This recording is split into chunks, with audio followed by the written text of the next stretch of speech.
নিজের উপর কনফিডেন্সটা হারিও না। তোমার আগে কি করেছে দেখা দরকার নেই। আমি যদি দেখি তাহলে আমার চেনা কজন আছে যে পরীক্ষা 13 দিন আগে 525 পেয়েছিল পরীক্ষাতে, আমি যদি সেটা থেকে ডিমোটিভেটেড হয়ে যেতাম, নিজেকে নিজে সবসময় নিচু করতাম, তাহলে তো আমি চান্সই পেতাম না, তাই না? হ্যালো এভরিওয়ান, আমি প্রিয়দর্শিনী চ্যাটার্জি, আরজিকর মেডিকেল কলেজে MBBS student, and welcome back to my channel. এই ভিডিওটা যখন আমি দিচ্ছি আজকে রবিবার, পরের রবিবারে ঠিক পরের রবিবারে এই সময় তোমরা যে যার বাড়ির থেকে হয়তো বেরিয়ে গেছো, এতক্ষণে যদি কেউ ভিডিওটা একটু পরে দেখে থাকো, হয়তো কারোর পরীক্ষা হয়ে যাবে, হয়তো কেউ এখন পরীক্ষার হলের দিকে যাচ্ছ এবং একটু পরে তোমাদের পরীক্ষা, যা খুশি হতে পারে জানি না।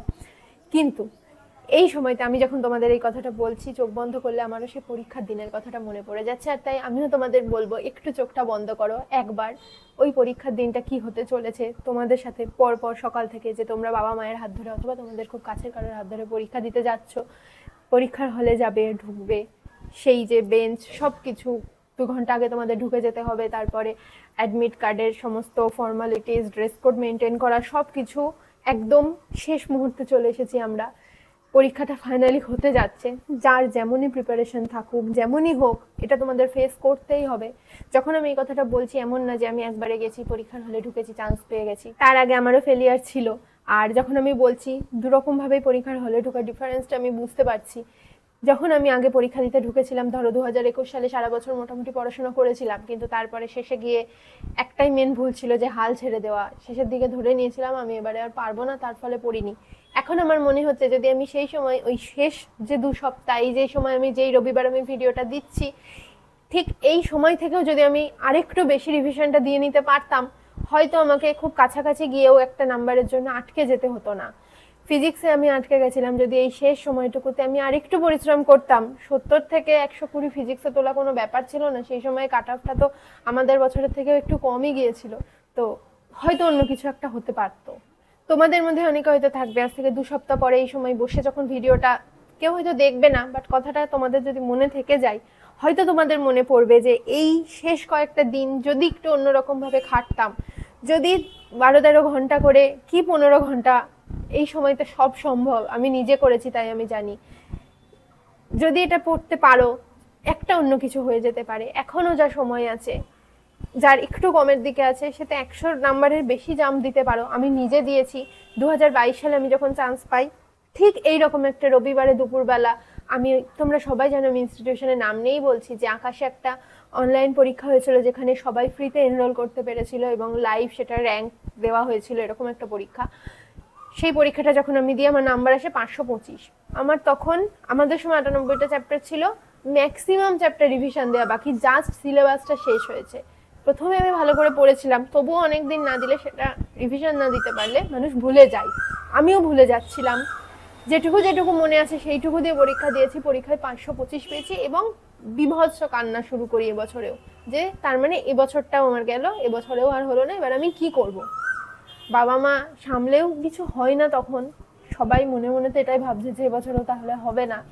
তখন জানি না কি ভেবে প্রথম থেকে আবার রিভিশন দেওয়া শুরু করেছিলাম, ওই লং নোটগুলো, যেগুলো তোমাদের বারবার বলি কোনো শর্ট নোট করতে না। আমার কাছে এটা কমেন্ট এসেছে যে এখন যে সময়টায় আমরা আছি, আমার এক একটা চ্যাপ্টারে ফিজিক্সের লেকচার 12-13টা করে মানে ভিডিও দেখেছি এক একটা চ্যাপ্টারে, তো সেটা এখন তো রিভিশন দেওয়া পসিবল না। সেটা এখন যদি রিভিশন দেওয়া পসিবল না হয়, সেটা তুমি যে গত বছর থেকে খেটে যে নোটগুলো বানিয়েছো সারা বছর ধরে, সেটা এই সময়তে পড়ার জন্য, সেটা সারা বছর পড়ে নিয়ে ভুলে গিয়ে পরীক্ষার আগে অন্য কিছু পড়ার জন্য না। তাহলে প্রথম থেকে শুধু ক্র্যাশ কোর্স দেখা উচিত ছিল। যে চ্যাপ্টারগুলো আমি ক্র্যাশ কোর্স দেখেছিলাম প্রশান্ত স্যারের থেকে বা এমআর স্যারের থেকে, আমি ওই ক্র্যাশ কোর্সটাই দেখেছিলাম ভালো করে 3-4 বার, কারণ ওই ক্র্যাশ কোর্সেই অনেক কিছু আছে, তো সেটা বারবার পড়া উচিত ছিল। এমন না যে আজকে আমি নতুন একটা সোর্স ফলো করা শুরু করছি, সেটা আমি 2 সপ্তাহ পরে পরীক্ষায় গিয়ে নামিয়ে দেবো, এটা কখনো হয় না। সারা বছর তুমি যেটা পড়েছো সেটা এখন পড়ার জন্য, তাহলে তো আমার ওটা পড়ার কোনো দামই নেই, পুরো জিনিসটাই ওয়েস্ট গেল, তাই না? বছরটাই তাহলে সেইভাবে দেখতে গেলে নষ্ট। শর্ট নোট, এই সময় সোর্স চেঞ্জ করা, এনসিইআরটির শর্টকাট, এগুলোর আমি প্রচন্ড বিরুদ্ধে, আগেও বলেছি আবার বলছি। এই সময়তে দাঁড়িয়ে যেটা তোমাদের করতে হবে, যে কটা দিন বাকি আছে, শেষ 2 থেকে 3 দিন ছেড়ে দিয়ে তার আগে একবার পুরো রিভিশন দেওয়া শুরু করে দাও। মক টেস্ট একদম কমিয়ে দাও। আমি শেষ দিকে একদম বেশি মক টেস্ট দিইনি, প্রতিদিন মক টেস্ট তো শুধুমাত্র তারা দেবে যাদের অনেক ভালো নাম্বার আসছে। আমি সেই সময় মক টেস্ট কমিয়ে রিভিশন দিয়েছি বলেই কিন্তু আমি সিলেকশন পেয়েছি, কারণ সারা বছর আমার যা প্র্যাকটিস করা ছিল আমি যথেষ্ট প্র্যাকটিস করেছিলাম, মক টেস্ট পার্ট টেস্ট অনেক দিয়েছি। এমন না যে আমার পরীক্ষার হলে গিয়ে টাইম ম্যানেজমেন্টের কোনো অসুবিধা হতো। আমার যে জায়গায় প্রবলেম ছিল সেটা হলো রিভিশন। তুমি নিজের প্রবলেমের জায়গাটা আইডেন্টিফাই করো। এমন না যে তোমার হয়তো সব রিভিশন দেওয়া কমপ্লিট সব মনে আছে, হয়তো মনে হচ্ছে প্র্যাকটিস আর বাম, তুমি তাহলে প্র্যাকটিস করো। বাট অনেকে আছে যাদের সিলেবাস হয়তো এখন শেষ হয়েছে, যাদের ঠিক করে রিভিশন হয়নি, সে আগে রিভিশন দাও। এই 10 দিন নেক্সট টাইম নাও, নিয়ে তোমরা এনসিইআরটি বায়োলজি প্রতিদিন 3টে করে চ্যাপ্টার পড়ে ফেলো। আর আরেকটা জিনিস, তোমরা অনেকেই আমায় জিজ্ঞেস করছো আমি তো শেষ 14-15 দিনের রিভিশন দিয়েছি একবার, তাহলে আমি ওই 14 দিনের টাইম স্প্যানে কতবার রিভিশন দিয়েছি। এটা নিয়ে আমার বলার হচ্ছে, আমি শেষ 13-14 দিনে পুরো সিলেবাস পুরো লং নোট রিভিশন দিয়েছি, বাট আমার মেথডটা এরকম ছিল না আমি একটা রিভিশনের সাইকেল কমপ্লিট করব তারপরে। তার কারণ তোমরা খুব ভালোভাবে জানো আমি 13 দিনটাকে কিভাবে ভাগ করব, যে অমুক দিনে আমি রিভিশন দেবো, তারপরে আবার মানে 7 দিন 3 দিন এইভাবে হবে না। 7 দিনে 98টা চ্যাপ্টার রিভিশন আমি দিতে পারতাম না। আমি কি করেছিলাম, ধরো আমি তোমাদের যেটা বলছি, শেষের 2 দিন ছেড়ে দিতে, তার আগে পর্যন্ত একটাই রিভিশনের স্লট নিতে। তার মধ্যে তোমরা কি করবে, ধরো 10 দিন তোমার কাছে সময় আছে, বায়োলজি তুমি প্রতিদিন 3টে করে চ্যাপ্টার পড়ছো, প্রথম দিন 3টে, তারপরের দিন 3টে, তৃতীয় দিনে যখন যাবে প্রথম 2 দিনেরটা একটুখানি আধ ঘন্টা হলেও ওই 6টা চ্যাপ্টার আধ ঘন্টায় রিভিশন দাও, খুব র্যাপিড রিভিশন হবে ওটা। যখন তোমরা একবার পড়ছো সেটা ধীরে ধীরে পড়ো, কিন্তু যখন তোমরা 3 নম্বর দিনের প্রথম দিনেরটা পড়ছো সেটা খুব র্যাপিডলি দেখো, যেই জায়গাটা মনে হচ্ছিল একটুখানি অন্যরকম আছে, যেগুলো তোমরা একটু হাইলাইট করে রেখেছো সেইগুলো দেখো, দিয়ে এইভাবে দেখলে আবার যখন 3 নম্বর দিন হয়ে গেল, 4, 5, 6 নম্বর দিন হচ্ছে, তখন তোমরা আবার দ্বিতীয় দিন তৃতীয় দিনেরটা পড়লে, এইভাবে এগো। এমন না আমি এখন 10 দিন পড়ছি আবার 11 নম্বর দিনে গিয়ে আমি প্রথমটা পড়তে বসবো, তাহলে কিন্তু এই সময়টা আর হবে না। এই সময় যেটা পড়া হয়ে যাচ্ছে সেটাও সাথে নিয়ে নিয়ে এগোতে হবে। মক টেস্ট 2-3 দিন ছাড়া ছাড়া দাও, একদম কমিয়ে দাও। যার যত নাম্বার কম আসছে সে মক টেস্ট দেওয়া তত কমিয়ে দাও। কারণ ধরো কেউ 200 পাচ্ছ, মক টেস্ট দিলে একদিনে কি তোমার 600 চলে আসবে? তুমি এখন হার্ডলি কটা মক টেস্ট দেবে? 10 দিনে 10টা মক টেস্ট দেবে, সেই 10টা মক টেস্টের থেকে তো পরীক্ষার সময় পেপার আসবে না। যার নাম্বার 300-400 কম আসছে সে সবার আগে বায়োলজিতে ফোকাস করো, 10 দিনে বায়োলজি মিনিমাম 320 তোলার চেষ্টা করো। তারপরে কেমিস্ট্রি, তারপরে ফিজিক্সে ইজি চ্যাপ্টারগুলো বেশি করে দেখো, যেমন মডার্ন ফিজিক্স, যেমন magnetism, matter, current, electricity, mechanics একটু একটু আমরা সবাই জানি, মেকানিক্সটা একটু দেখো, ফ্লুইড মেকানিক্স, এসএইচএম, ওয়েভ, যেরকম এগুলো আস্তে আস্তে। প্রথমেই তোমরা সেমিকন্ডাক্টর 12-এর ফার্স্ট পোর্শনটা এইগুলো আগে দেখার চেষ্টা করো। যে সব পড়েছ তাকে তো পড়তে হবে, তাকে নিয়ে কিছু বলার নেই, কিন্তু কেউ ঘাবড়ে যাবে না। এমন হয়তো অনেকে আছো 550 পাচ্ছ, তার মনে হচ্ছে তাহলে সিলেকশন হবে না। আমি গ্যারেন্টি দিচ্ছি যে তুমি জাস্ট নিজের ওপর কনফিডেন্সটা হারিও না।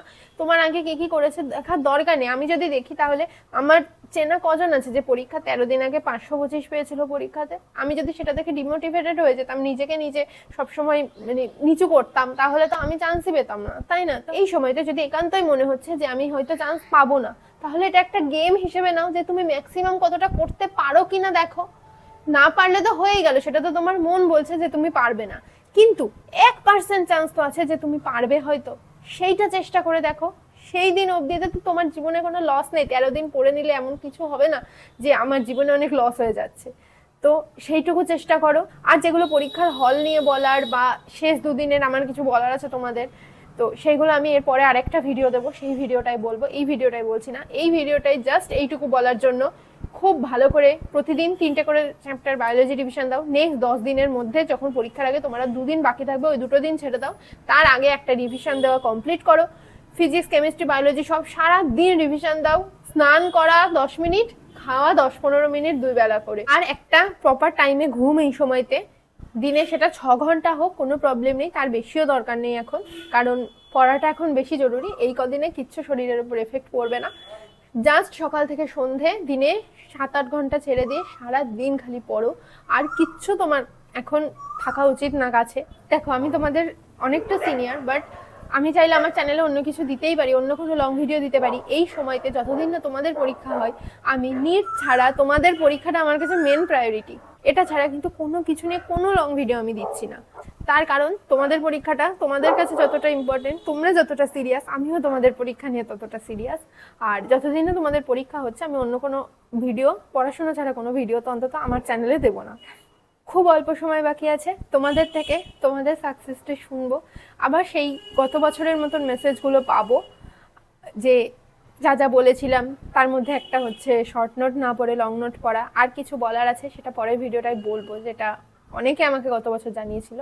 তো সেই রকম সব কিছু সেই মেসেজগুলোর জন্য বসে আছি। তোমাদের পরীক্ষা নিয়ে তোমাদের যতটা টেনশন, তোমাদের যেমন মনে হচ্ছে পরীক্ষা আসছে, আমারও সব সময় মনে হয়, গত বছরও মনে হয়েছিল, এবছরও মনে হচ্ছে যে কোথাও গিয়ে এতটা পরিশ্রম আমিও যখন করেছি সেটার কথাও একটু মাথায় রেখে তোমরা ভালো করে পড়ো।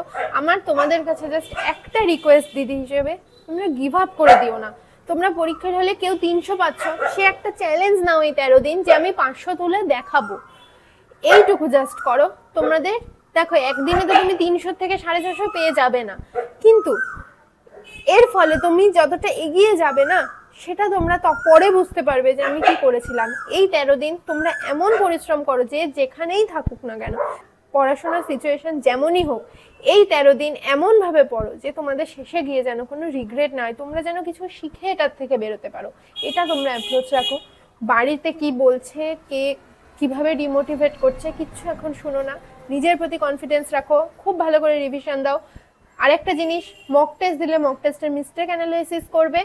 আগে এতদিন যারা ঠিকঠাক প্রিপারেশন নিয়েছো, নাওনি যাই হোক, আর এতদিন তোমরা যে মক টেস্ট দিয়েছো, যা যা ভুল করেছো, প্রিভিয়াস ইয়ারে যেগুলো রেড মার্ক করা আছে, সেই সমস্তগুলো তোমরা আরেকবার দেখবে। অর্থাৎ তোমাদের সারা বছর যা যা ভুল হয়েছে, ভুলগুলো কিন্তু দেখবে। বাই চান্স ওর থেকে যদি পরীক্ষায় কিছু চলে আসে, তাহলে কিন্তু সেই সেমটা যদি ভুল হয়ে যায়, আফসোসের সীমা থাকবে না। সেইগুলো দেখবে, লং নোট রিভিশন দেবে, এনসিআরটি বায়োলজি পড়বে, কেমিস্ট্রি ইনঅর্গানিক এনসিআরটি পড়বে, অর্গানিক ফিজিক্যাল না পড়লে আর পড়ার দরকার নেই। একটু ব্লু বক্সগুলো অর্গানিকে দেখে নেবে যে হেডলাইনে কোথাও কিছু বাদ গেল কিনা, কোনো এক্সেপশন বাদ গেল কিনা একবার। আর ফিজিক্স, ফিজিক্যাল, কেমিস্ট্রি, এনসিআরটি দেখার কোনো দরকার নেই। প্রিভিয়াস ইয়ার ভালো করে করবে। আর পরীক্ষার কদিন আগে একটা জিনিস মনে রাখবে, যত যাই কোয়েশ্চেন আসুক না কেন, ওই প্রিভিয়াস ইয়ার থেকে কিন্তু কোয়েশ্চেন দেওয়ার হাই চান্স থাকে যে এই ফর্মুলাটা দিয়ে আমি একটা অন্য প্রবলেম বানিয়ে দিলাম।